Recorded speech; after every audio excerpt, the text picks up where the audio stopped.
신발로 날 덮으시네. 주는 내 큰 능력 변함없이 우리를 일으키시네. 주의 손 날 붙드시네. 교회의 핵심은 복음입니다. 교회는 교회라고 하는 틀 속에, 그릇 속에 생명의 복음을 담았죠. 이 복음은 생명이었습니다. 이 복음은 길이요 진리죠. 그러하게 교회가 온 세상에 점점 퍼져나가서 지역마다 교회가 세워졌다고 하는 것은 생명이 곳곳에 이식되었다는 것을 의미하죠. 하나님의 생명이 곳곳에 교회라고 하는 그릇을 통하여 옮겨다니면서 생명이 이식되었다. 여러분, 이 생명이 교회를 통하여 확장되어 가는 것이 세계 선교라고 말할 수 있죠. 교회는 부흥을 통하여 세상을 향한 영향력을 계속해서 확대시키고 회복시켜 나갔습니다. 그래서 복음이 닿는 곳마다 생명이 살아났습니다. 진리의 복음이 도달하는 곳마다 의식과 정신이 깨어났습니다. 생명의 복음이 전파되는 곳마다 사람들이 소생하고 치유가 일어났던 거죠. 교회의 확장을 통하여 세상을 변화시켜 갈 때 각 교회는 하나님 앞에서 영적으로 깨어남을 통하여 부흥을 경험했습니다. 그래서 이 땅에 복음의 부흥이 일어날 때 어떤 일이 벌어지는가? 술집이 사라지고 음란의 거리가 사라지고 죄악의 도성이 거룩한 도성으로 바뀌어갔습니다. 게으름과 나태함이 사라지고 거리가 깨끗해지고 사람들이 생기로 가득하게 되었습니다. 하나님이 자신에게 주신 직업에 대한 소명의식이 뚜렷하여 매우 근면하고 열심히 주어진 직업을 최선을 다하여 하나님이 나에게 그 직업을 통하여 사명을 감당하라고 하는 거다. 하나님의 뜻을 이루는 도구로 직업을 인식했습니다. 그래서 매우 열심히 주어진 직업을 최선을 다하여 살아갔던 거죠. 이처럼 교회를 통한 위대한 복음이 계속해서 전파될 때 영적 깨어짐과 부흥을 통하여 선교는 매우 급속도로 전 세계에 퍼져나간 거죠. 그러므로 교회의 역사는 선교의 역사라고도 하지만 부흥의 역사라고 할 수 있습니다. 교회의 부흥은 어디에서 시작되는가? 우리 성도 각 개인의 한 사람 한 사람으로부터 시작이 됩니다. 지금도 그 하나님의 복음은 계속 확장되어 교회 가운데 부흥의 역사를 일으키십니다. 우리 한빛교회 안에서도 그러한 부흥의 역사가 경험되기를 축복합니다. 교회의 부흥은 각 개인의 성도 한 사람 한 사람의 영적 각성으로부터 시작이 됩니다. 각성이라고 하는 말이 무엇입니까?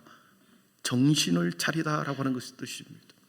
깨어나 정신을 차리는 것이 각성입니다. 영적으로 내가 깨어나고 정신을 차리는 것, 이것이 영적 각성이라는 단어죠. 성도의 영적 각성은 자신의 영적 상태에 대해서, 자기 자신의 영적 상태에 대해서 거룩한 분노를 일으키는 것에서 시작이 됩니다. 살았으나 죽은 자와 같이 방불하게 살아가는 자신의 모습을 보면서 내가 하나님의 놀라운 구원의 복음을 받았음에도 불구하고 방불하게 살아가는 자신의 모습을 보면서 깊은 영적 좌절을 느낍니다. 영적인 거룩한 분노를 느낄 때, 깊은 영적 침체를 깨달을 때 거기서부터 각성이 일어나는 거죠. 그래서 이 각자의 삶의 영적 각성을 통하여 무리에게, 집단에게, 그리고 주위에 계속해서 퍼져나가는 것입니다. 사랑하는 성도 여러분, 여러분의 인생 가운데 다시 영적인 각성이 있기를 촉구합니다.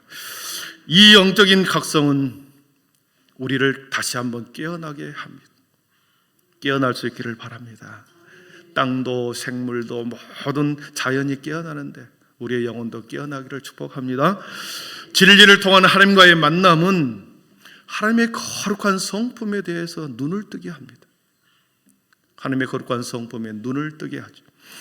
영적 각성은 각 개인을 깨어나게 하고 정신 차리게 하여 하나님 앞에 나아가는 모든 방해되는 것들을 다 잘라내고 하나님 앞에 내가 정직하게 대면하게 서게 해주고 또 하나님의 거룩함으로 나아가게 하는 그 힘이 우리 영적 각성에 있습니다.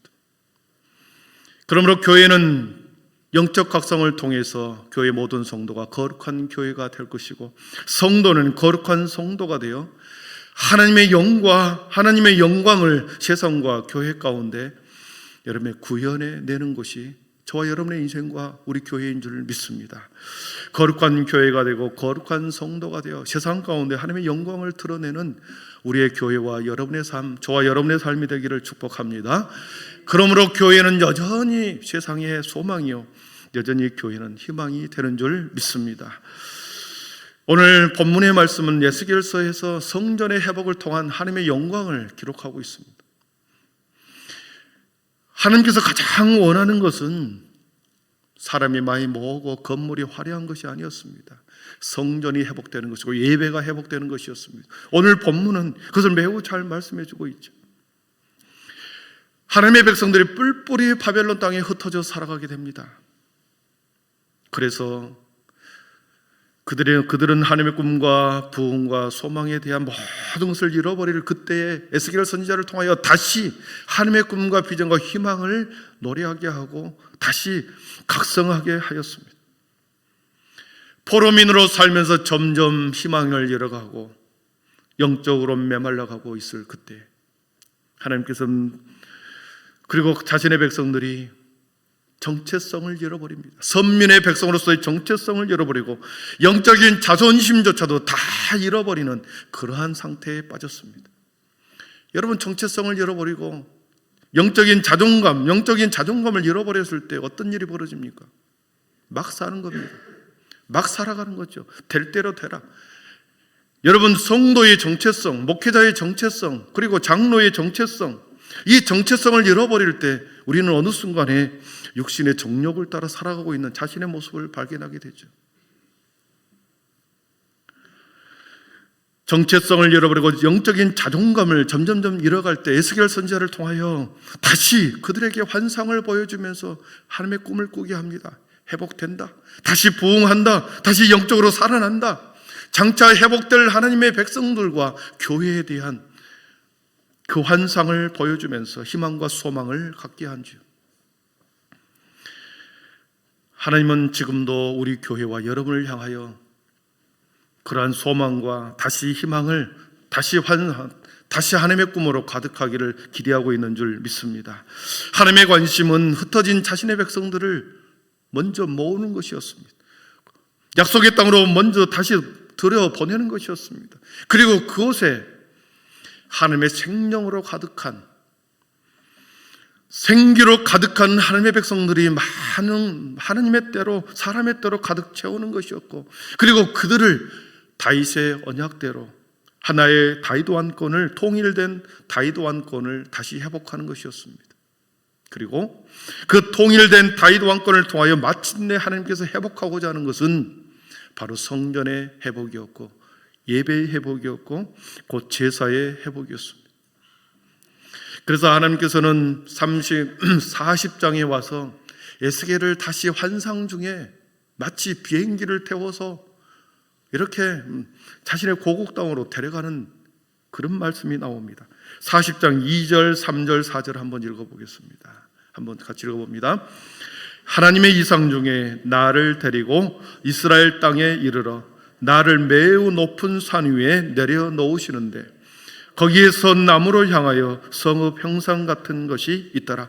나를 데리시고 거기에 이르시니 모양이 녹같이 빛난 사람 하나가 손에 삼줄과 측량하는 장대를 가지고 문에 서 있더니 그 사람이 내게 이르되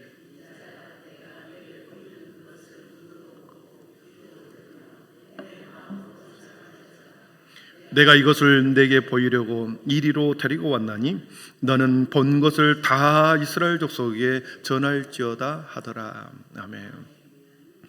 에스겔을 환상 중에 그를 바벨론의 포로로 되어 있는 그를 데리고 이렇게 비행기에 태워서 자신의 고향 땅 이스라엘 땅에 매우 높은 산 꼭대기에 에스겔을 떨어뜨려 놓습니다. 그리고 온 세상을 바라보게 합니다.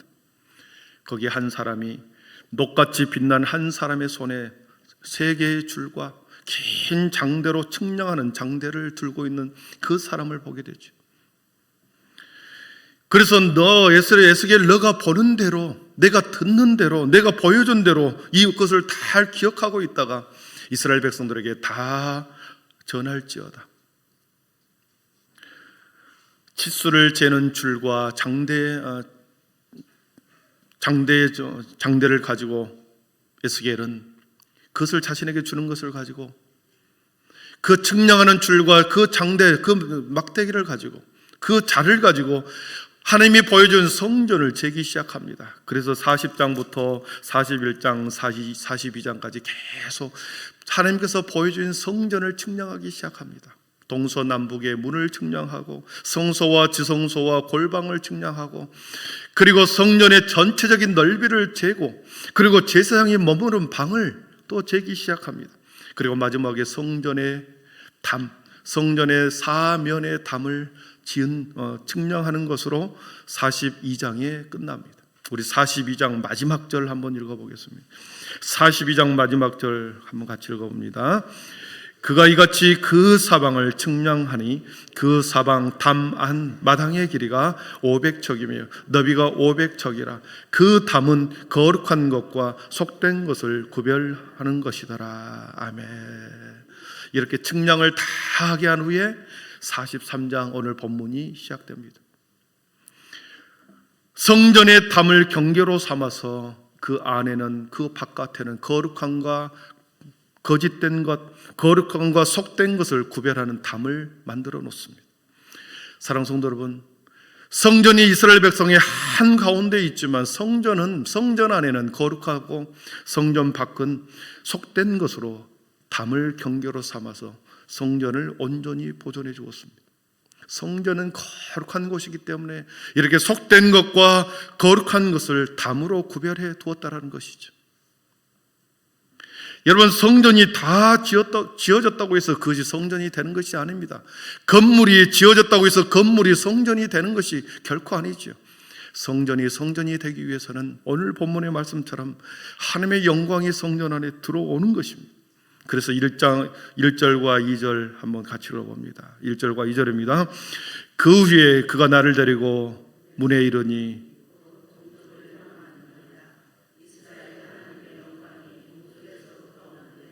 하나님의 음성이 많은 물소리 같고 땅은 그 영광으로 말미암아 빛나니. 아멘. 잠이 아직 덜 깬 것 같아요. 하나님의 영광이 동쪽에서부터 이렇게 들어오는데 많은 물소리 같고 땅은 그 영광으로 말미암아 빛나니. 하나님의 영광이 에스겔이 다 지어 측량한 그 완벽한 새 예루살렘 성전을 보고 난 후에 또 보니 맑은 많은 물소리 같고 땅은 그 영광으로 말미암아 빛나는 그 하나님의 영광이 성전 안으로 들어오는 것을 보게 된 것이죠. 하나님의 위엄, 많은 물소리 위엄이다 그랬습니다. 그리고 하나님은 자신의 임재를 나타내기 위해서 때로는 구름으로, 때로는 빛으로, 때로는 세미한 음성으로 자신의 임재를 나타냈다 그랬습니다. 오늘 본문에 보니까 빛으로, 영광의 빛으로 성전에 비춰 주었습니다. 아, 하나님이 임재했구나, 하나님이 성전 안에 들어왔구나, 빛으로 보여준 거죠. 이 광경을 본 이스라엘 백성과 에스겔과 그리고 이것을 자신의 백성들에게 설명해 주는 에스겔이 그 소리를 든 이스라엘 백성들은 얼마나 감격했겠습니까? 하나님이 마침내 새 예루살렘 성전의 영광의 빛으로 가득하게 들어온 것을 내가 봤다. 앞으로 그렇게 될 것이다. 이스라엘 백성들에게 가르쳐 줬을 때, 선포했을 때 얼마나 감격의 눈물을 흘렸겠습니까? 왜냐하면 우리가 알다시피 지난 에스겔서 10장에서 하나님의 영광이 성전에서 떠날 때, 하나님의 영광이 성전에서 떠나갈 때 동쪽 문을 향하여 하나님의 영광이 떠나가는 모습을 보았습니다. 하나님의 영광이 떠나가자 황금 성전인 솔로몬 성전이 여러분 너무나도 허무하게 완전히 파괴되는 것을 보았죠. 그리고 자신의 사랑하는 백성들, 친구, 친척, 가족들이 마치 굴비처럼 그렇죠 엮여서 끌려가는 모습을 눈으로 보았기 때문에 하나님의 영광, 성전의 영광이 얼마나 중요하다는 것을 알고 있었습니다. 하나님의 영광이 떠날 때 인간이 얼마나 비참해지고 성전이 얼마나 허무하게 황폐하게 무너지는 것을 그들은 보았기 때문에 에스겔에게 말해주는 하나님의 영광이 다시 들어왔다. 이제 우리 가운데 하나님이 임재하신다. 얼마나 감격스러웠겠습니까? 장차 회복될 성전을 보여주면서 하나님의 영광이 들어오고 하나님의 영광이 떠나가는 그 곳에서 영광스러운 그 모습대로 다시 들어오시는 하나님, 하나님의 영광이 떠나가시는 그 하나님이 다시 영광의 모습으로 들어오는 그 모습을 보여주면서 성전이 이렇게 회복될 것이다. 곧 성전이 회복될 것이다. 소망을 잃지 말라, 부흥을 준비하라 하신 것이죠. 사랑하는 성도 여러분, 하나님의 영광이 성전에서 떠날 때, 하나님의 영광이 성전에서 떠날 때는 매우 서서히 천천히 오랜 세월 동안 조금씩 떠나갑니다. 한 단계 한 단계 천천히 떠나갑니다. 일시적으로 떠나지 않습니다.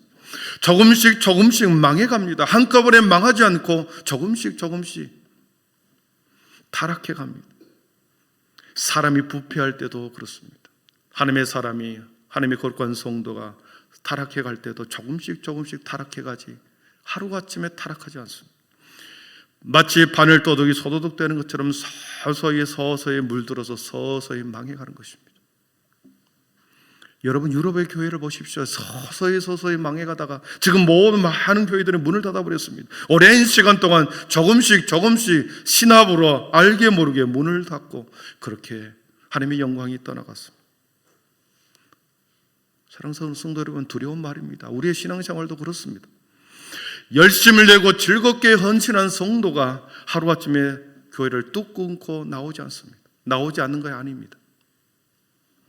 한꺼번에 완전히 하나님과의 관계가 단절된 상태로 교회를 등지는 경우는 없습니다. 하나님의 구원의 은혜를 받았던 사람이 교회를 떠나간 이유를 보면 조금씩 열심을 잃어가고 조금씩 교회에 나오는 횟수가 줄어들고 기도하는 숫자 횟수가 줄어들면서 점점 멀어지면서 열심을 잃어가는 그 배경 뒤에는 다른 것에 더 관심을 갖고 있는 그 순간부터 그 열심이 식어지는 것입니다. 주일 한 번 예배를 드린 후에 봄날에 꽃구경을 가봤습니다. 수많은 사람들이 꽃을 보면서 즐거워합니다. 이런 세상도 있구나. 주일날 친구들이 성화에 못 이겨서 매번 가는 주일을 오늘 하루 빠고 우리 골프 치러 가자. 그랬더니 골프장에 갔더니 수많은 사람이 희낙낙거리면서 즐겁게 골프를 치는 모습을 봅니다. 이런 세상도 있구나. 관심의 대상이 점점 교회보다 그곳으로 가면 자극적인 것으로 점점 마음이 빼앗아가기 시작합니다. 그러면서 점점 내 안에 있던 하나님의 영광이, 하나님의 임재가 떠나가기 시작하는 거죠. 사랑하는 성도 여러분, 그러나 회개하고 돌아와서 하나님의 영광이 다시 들어올 때는, 하나님의 부흥이 다시 시작될 때는 한순간에 들어온다는 이 사실을 기억하기를 바랍니다.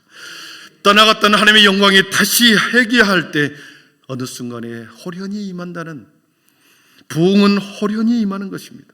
하나님의 영광이 회복될 때는 우리의 신앙도 인격도 다시 호련히 각성을 통하여 호련히 다시 하나님 앞에 각성으로 인하여 우리의 신앙이, 우리의 교회가 다시 부흥을 경험하게 됩니다. 마가의 다락방에서 120명이 간절히 기도했습니다. 언제 성령이 올지 몰랐으나 호련히 갑자기 불의 혀같이 나타났다고 그랬습니다. 이처럼 성령의 역사와 하나님의 영광은, 부흥은 성경에서도 그렇고 교회의 역사 가운데 한순간에 부흥은 일어나는 것입니다. 그렇기 때문에 우리는 언제 올지 모를 그 부흥을 위해서 우리는 간절히 기도해야 되는 거죠. 3절을 한번 보겠습니다. 3절 같이 읽어봅니다. 그 모양이 내가 본 환상, 곧 전에 성읍을 멸하러 올 때에 보던 환상 같고 그 발 강가에서 보던 환상과도 같기로 내가 곧 얼굴을 땅에 대고 엎드렸더니. 아멘. 성전에 들어오시는 그 모습, 성전으로 하나님의 영광의 빛으로 들어오는 그분이 누군가? 예전에 성전이 멸망했을 때 성전에서 영광이 떠나갔던 그분의 모습이 다시 여기에 들어오는 것입니다. 성전을 회복시키기 위해서 떠나갔던 그 주님이 다시 성전을 회복하기 위해서 다시 들어오시는 모습인 거죠. 그러니까 성전을 떠나갔던 그 하나님이 성전을 회복할 때 동일하신 하나님이 들어오시는구나. 하나님은 어제나 오늘이나 영원토록 동일하신 분이구나. 때로는 우리를 죄악 가운데 빠졌을 때 심판하시는 주님이지만 때로는 그러나 우리가 회개하고 돌아올 때 그 주님이 우리를 다시 회복시키시는구나. 성경은 그것을 우리에게 증언하고 있습니다. 그러면서 4절 5절에 다시 한번 여호와의 영광이 동문으로 성전에 들어옵니다. 5절을 같이 읽어봅니다. 영이 나를 들어 데리고 안뜰에 들어가시기로 내가 보니 여호와의 영광이 성전에 가득하더라. 아멘. 성전에 가득한 하나님의 영광을 보았습니다. 이제 성전이 완전히 회복된 거죠. 성전이 완전히 회복된 후에 하나님께서는 자신을 뭐라고 말씀하시는가? 우리 7절에 매우 중요한 말씀이 있는데 7절 한번 읽어보겠습니다. 7절입니다. 그가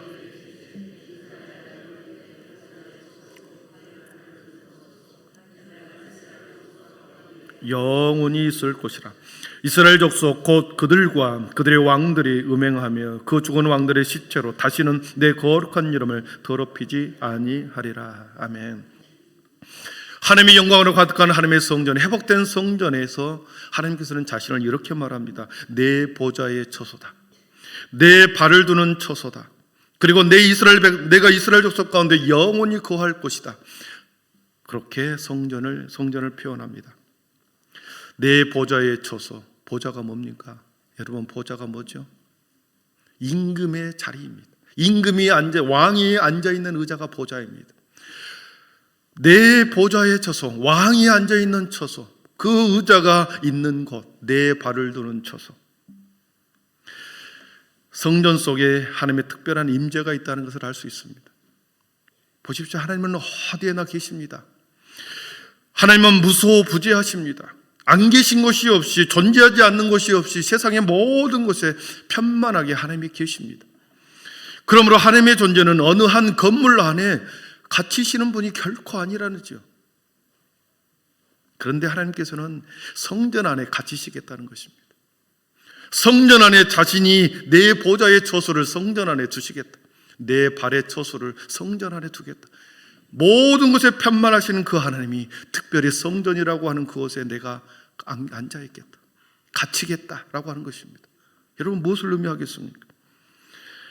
하나님께서 그 성전을 통하여 특별한 장소를 만들어주고 특별한 하나님의 배려와 특별한 사랑으로 너와 나 사이에 다시 관계를, 성전에 들어오는 모든 자들에게 내가 관계를 회복시켜 주겠다. 특별한 배려와 특별한 사랑 때문에 하나님께서 성전에 갇히시는 것이었습니다. 우주에 편만하게 계신 그 하나님이 동시에 인간과 바른 관계의 회복을 위해서, 사랑의 관계를 다시 회복하기 위해서 성전에 하나님께서는 스스로 갇히신다는 것이었습니다. 그것은 저와 여러분을 위한 하나님의 특별한 사랑 때문에 그러셨습니다. 언제든지 성전으로 나오기만 하면, 언제든지 누구든지 성전에 나오기만 하면 내가 만나주겠다. 그리고 나의 모든 죄를 사해 주겠다. 그러기 위해서 하나님께서는 지성소 안에 계신다. 그렇게 말씀하십니다. 사랑하는 성도 여러분, 회복된 성전이 온전한 기능을 하기 위해서는 오늘 말씀에 보니까 딱 세 가지를 조심해라. 세 가지를 물리쳐라 그럽니다. 회복된 성전이 온전한 기능, 하나님의 영광으로 가득한 성전이 되기 위해서는 세 가지가 필요하다. 9절에 보니까 두 가지가 나옵니다. 이제는 그들이 그 음란과 그 왕들의 시체를 내게서 멀리 제거하여 버려야 할 것이라. 그리하면 내가 그들 가운데 영원히 살리라 그랬습니다. 너희 가운데 음란을 제거해라. 영적인 간음인 음란을 제거하라. 성전에서 다른 우상을 섬기지 말라고 하는 것이죠. 너희들의 삶 가운데서 우상을 섬기지 말고 오직 나 하나님 여호와를 섬겨라. 음란을 제거하라.